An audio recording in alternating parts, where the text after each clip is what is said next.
Quelle affluence qui sort de l'ordinaire ce matin dans vos services? Qu'est-ce qui justifie cette affluence? Bon, après, nous plantons le décor directement, c'est-à-dire que cette affluence se justifie par un drame qui est intervenu ce matin. Dans quelles conditions ce drame est intervenu pour aller droit au but? Ok, je peux vous dire que ce drame est arrivé dans des conditions qui sont très difficiles à expliquer en tant que tel. Ce matin, déjà à 7 h comme d'habitude, les travailleurs de la production sont au boulot. Donc la direction, nous on arrive à 8 h. Moi j'arrivais à 8 h quand j'ai vu la dame qui était sur un banc à côté du poste de sécurité là-bas. Donc moi je m'étais approché d'elle pour lui demander qu'est-ce qui ne va pas. Parce qu'elle était allongée sur le banc. Et en même temps j'ai vu son chef d'équipe qui a sorti rapidement de l'usine accompagné d'un de ses agents. Ils sont arrivés, ils m'ont fait comprendre que ça ne va pas chez elle. Donc rapidement on l'a transportée à l'infirmerie. Donc après une première injection à l'infirmerie, on l'a transportée au CHU Tocoin. Donc quand c'est d'autres personnes, d'autres travailleurs qui ont accompagné à l'hôpital, j'ai appelé les délégués du personnel qui sont venus. On me demandait, je leur disais, bon, ce qu'on va faire maintenant, il faut qu'on informe la famille que c'est comme ça. Elle a eu un problème de santé, qu'elle est transportée aussi à Chute-Point. Parce que ça arrive souvent. Les gens arrivent, font des crises de palu, comme ça on les transporte à l'hôpital. Et puis après, on était ici, son chef est revenu nous informer que c'est comme ça, on vient d'appeler de l'hôpital qu'elle est décédée. Ce qui nous a paru vraiment bizarre. Son problème même, c'est que c'est une dame, on le savait, elle souffrait de la tension artérielle. C'était un peu chronique chez elle. Jusqu'à ce que le service médical de la société nous a demandé de l'affecter de son poste où elle était. Et ça a été fait. Ça a été fait et elle ne travaillait plus là où elle était. Même les délégués du personnel ont témoigné, ils sont allés voir qu'effectivement la dame a été mutée de son poste. Donc ce qui est arrivé ce matin, ça nous a surpris. Et bizarrement, quand vous voyez la réaction des ouvriers, ils racontent à tout le monde que c'est comme ça qu'elle était arrivée ce matin, qu'elle était repartie de là où elle a été affectée. Là, nous disons que ce n'est pas possible. On savait la personne malade d'une tension artérielle. Les médecins nous ont conseillé de l'enlever de ce poste. Comment on va encore l'envoyer là-bas? Et quand j'ai dit ça au directeur général, il a dit non, que ce n'est pas vrai. Que la dame n'est plus à ce poste. Elle est partie chercher quoi là-bas. Nous avons convoqué le chef d'équipe, le chef de l'équipe dans laquelle elle travaille. Il nous dit qu'effectivement ce matin quand elle est venue, plus précisément là où la dame elle n'est pas partie là-bas. Donc il ne peut pas nous dire maintenant si elle était retournée à son ancien poste ou bien elle n'y était pas partie. Mais d'après ce que les ouvriers ont comporté, tout ça là, on ne comprend pas. Il y a une version qui affirme que lorsqu'elle était arrivée, elle est allée demander la permission chez le chef section. Et comme quoi elle est indisposée, elle ne peut pas travailler aujourd'hui, ou alors qu'elle devrait travailler station assise, mais on a exigé qu'elle travaille station debout, et après elle a commencé par grelotter et elle est tombée. Non, c'est faux. Ça, j'étais pas là, mais si la version était comme ça, je l'aurais su. Il n'y a jamais eu cette version. C'est que même le chef qu'elle a dit qu'elle n'était pas allée à la tresse il reste debout, qu'elle n'était pas allée là-bas. Elle était décédée à l'intérieur avant qu'on la transporte. Non. Elle était arrivée à l'hôpital, on avait même commencé les soins. On demandait des analyses. Ceux qui l'ont accompagnée sont là. Quand elle a commencé par sentir des malaises, vous avez beaucoup tardé avant d'appeler un taxi. Alors non, ce n'est pas un taxi, on a mené avec un véhicule de la société. Il y a une version qui affirme que vous étiez parti chercher un taxi. Ah. Donc vous voyez déjà, c'est des choses comme ça qui vraiment... Les délégués du personnel sont là à poser la question.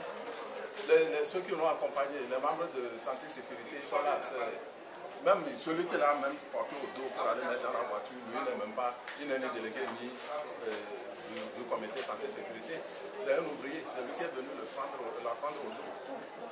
D'abord pour aller à l'infirmerie et puis venir dans la voiture. Donc nous avons appris aussi que l'année dernière, il y a eu 10 cas de décès. Ici, est-ce que ça veut dire, ça traduit toute la difficulté que les ouvriers ont à travailler? Les conditions du travail sont tellement difficiles, station debout toute la journée, dans toutes les sections, c'est toujours comme ça? Non, non, non, non. Bon, je ne sais pas comment vous répondre parce que tout ce que vous avez entendu, je peux vous dire, c'est des aberrations.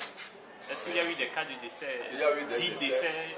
Il y a eu des décès, ça peut aller. Mais aucun décès n'a été confirmé médicalement que c'est lié aux conditions de travail. Non.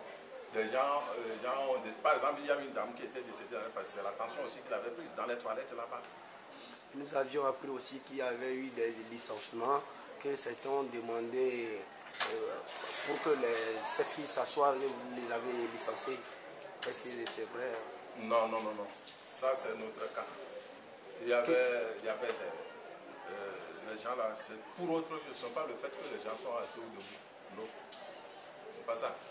Vous pouvez nous éclaircir ce qui s'est passé? Oui, c'est-à-dire sommairement, est-ce que les conditions de travail respectent vraiment le respect des droits de l'homme? Oui, nous avons des contrats, vous pouvez voir.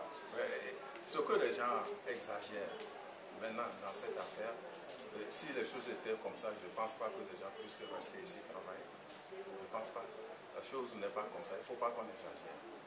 En clair, expliquez-nous, dans quelles conditions vous ouvriers travaillent? Parce qu'il faut lever aussi la polémique. Il s'agit de ça. Où se trouve la polémique? Nous avons une session à partir de l'année passée. Je ne sais plus exactement, je crois en septembre l'année passée. Là où on fait les tresses, vous avez les mèches longues là, que les femmes utilisent pour faire les rastas. Dans cette session-là, on a fait un nouveau dispositif. Donc, cela fait que pour tresser, la personne doit rester debout pour le faire. Ça, c'est le travail qu'il a exigé.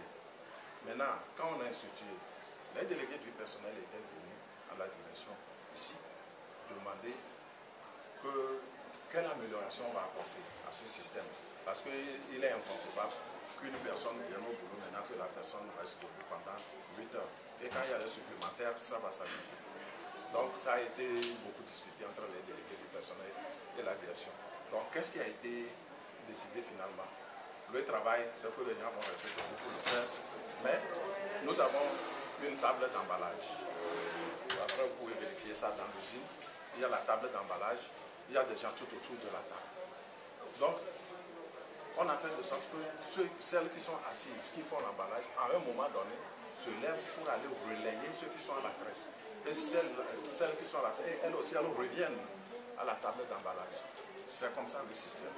La dame là, comme ça a été signalé médicalement qu'elle ne devait pas travailler en station debout, elle a été enlevée carrément de la tresse.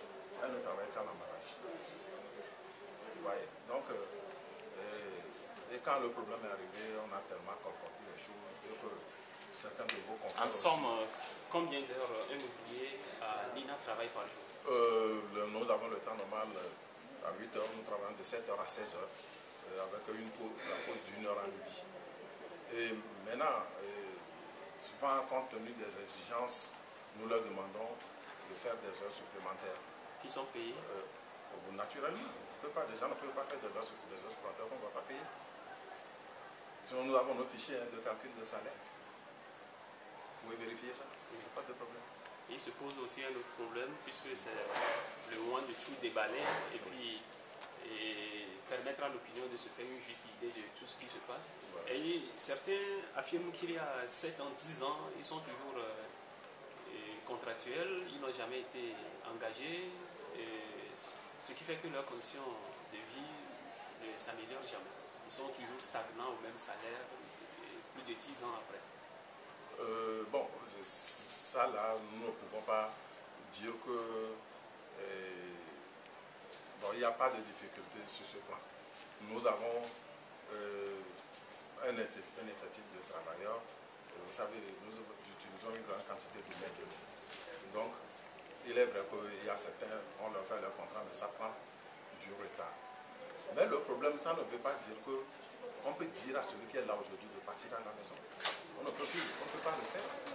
Parce que quelqu'un qui travaille avec vous déjà à 3 ans, 4 ans, Même s'il n'y a pas de contrat écrit, vous n'allez pas lui dire de partir. Non. Donc pas de licenciement abusif. On ne peut pas les licencier comme ça. On ne peut pas dire à la personne de partir comme un journalier ou bien un travailleur à l'essai. Il y avait 12 personnes qui ont été licenciées. Bon. Qu'est-ce qui s'est passé concrètement? Il faut nous expliquer ce qui s'est passé. 12 personnes qui sont licenciées dans l'année dernière. Écoutez, je vais vous dire quelque chose. Aucun travailleur n'a le droit. Vous êtes dans 2 sessions. Vous avez une session ici. Vous avez l'autre session qui est là-bas. Vous avez un problème ici et vous allez aller faire arrêter le travail de l'autre côté. Professionnellement, ça ne se fait pas. C'est ce qu'ils ont commis. C'est ce qu'ils ont commis. Et vous les avez payé leurs droits? Non, ça c'est une faute lourde. On n'arrête pas. Vous ne pouvez pas aller demander partout. Peut-être que c'est nous qui ne maîtrisons pas les lois du travail ici. Mais il n'est pas permis à quelqu'un un travail. Même si vous êtes dans la même session, quand tu ne veux pas travailler, l'autre travail, vous ne pouvez pas aller empêcher l'autre de travailler. Et de surcroît, quitter votre session, aller dans une autre session. C'est ça.